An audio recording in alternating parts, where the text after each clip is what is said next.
We're going to be doing printmaking. We're going to do a linoleum block print, and you are going to transfer your design to this and then carve it out.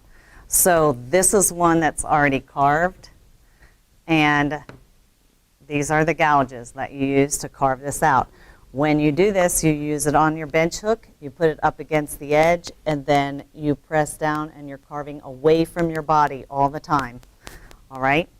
Once this is completed, you make sure that all of those crumbs that you carved away are out of there, because if you get crumbs in, then it will mess up your print. You won't get a solid print.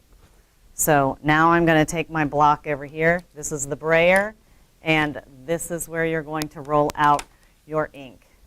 All right, so you'll need to open up the ink, use your palette knife, get a little bit of ink, and make a line across the top, okay? We are, this should be as wide as your brayer, and our job is not to coat this entire thing with ink, but just to get enough to cover our plate. When you make sure you close this because the ink dries out pretty quickly.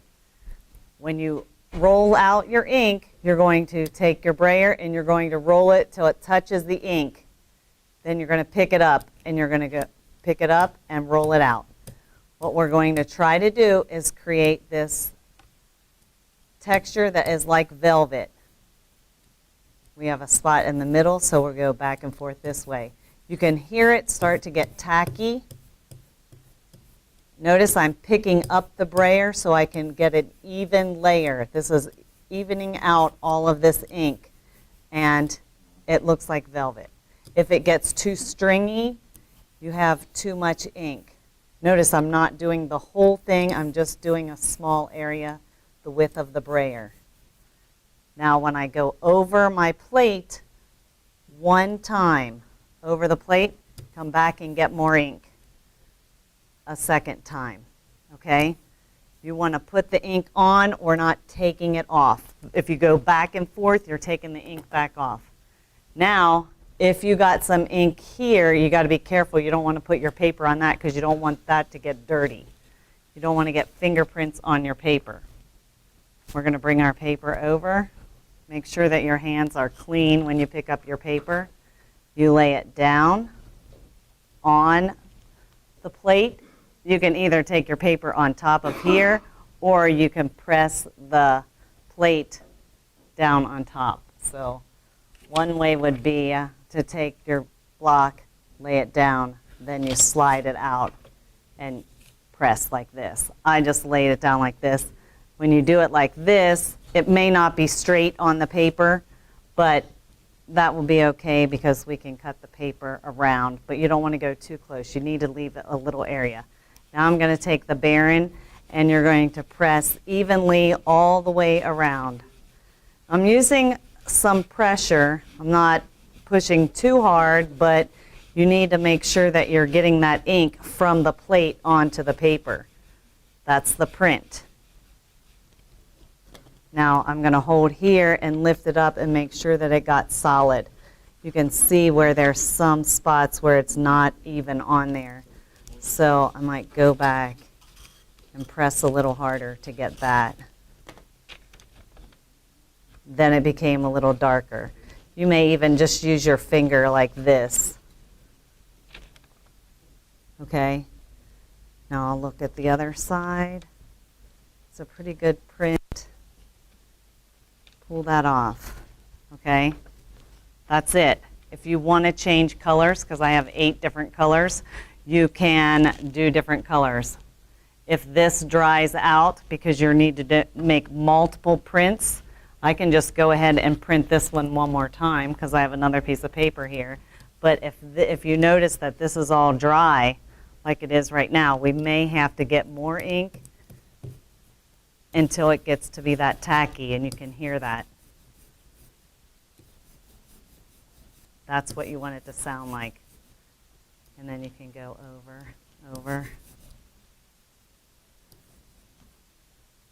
Make sure you get a nice layer of ink on there. Now I'm going to do it the other way.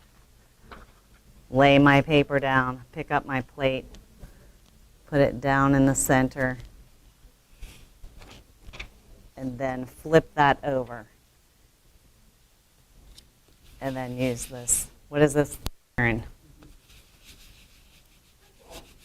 Okay. And I'm really pushing down to transfer that ink.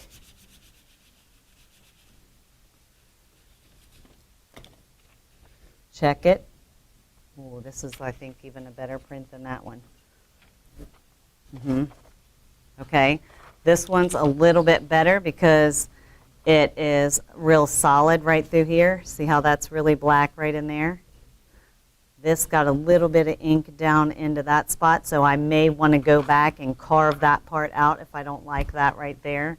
It didn't show up on this one, but it did a little bit on that one. So if you have areas where you don't want it to be, you can go back and carve that back out. You're going to need to make an addition of 5 prints. There's 2. You have to print 5 of them. They should all be the same. Okay? When it's time to clean up, you have to wash this off, and this. If there's a lot of extra ink, you can scrape this back in to the jar. Okay? And then that way I'm taking this over to the sink and cleaning this up. If you got ink on the table, just that this is water soluble, so you can use a paper towel. Just rinse it off. When you're finished cleaning this off, this brayer, you want to lay like this, not like this, so it doesn't get a flat spot. Real simple.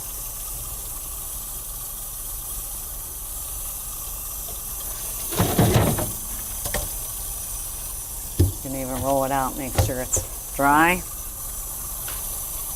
Same with this. You can use paper towels or the sponge.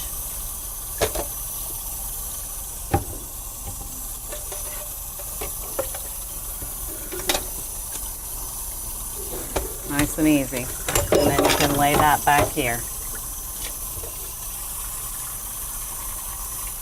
Everything should be cleaned up for the next class so that they don't have to clean up your mess.